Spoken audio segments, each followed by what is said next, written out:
How have Newcastle United not won that game?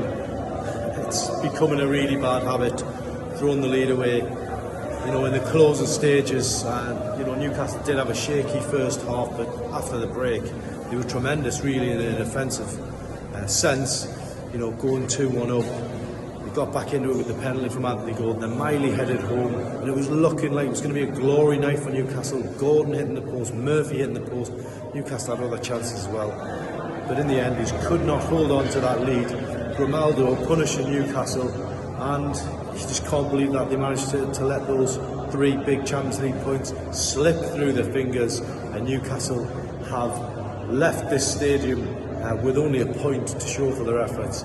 It feels like a defeat, if I'm being totally honest, but it's still a handy point. They're on 10 points, they're still on course to get in the last 16.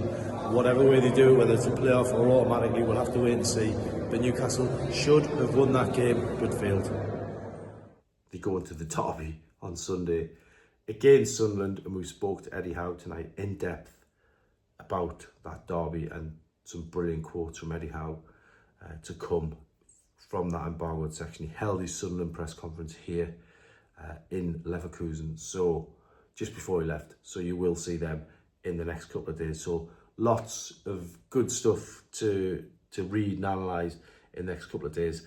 That game always takes care of itself, and I think Newcastle go there, they'll be a bit jaded, but I think they'll be up for it, and the fans will be up for it, and Newcastle can just bottle up what they did between 50 odd minutes and 87 minutes. Then I think Sunday will be fine, fingers crossed.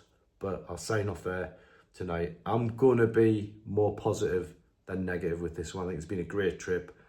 Really enjoyed meeting some of the fans earlier today, seeing them in Cologne, and I think, you know, they were still singing on the way to the train station before. So great trip, memorable trip. This is what it's all about, making memories in Europe, and Newcastle now just need to fine tune in the last stages. So as I say, what I said at the start of the video was it's an education, and Eddie Howe mentioned it in Marseille, mentioned it again tonight. Newcastle will learn from this, but a 2-2 draw here in Germany, not the end of the world. Newcastle, 2 games left in the Champions League, and when springtime comes, Newcastle can still be in contention for something very special indeed in the Champions League.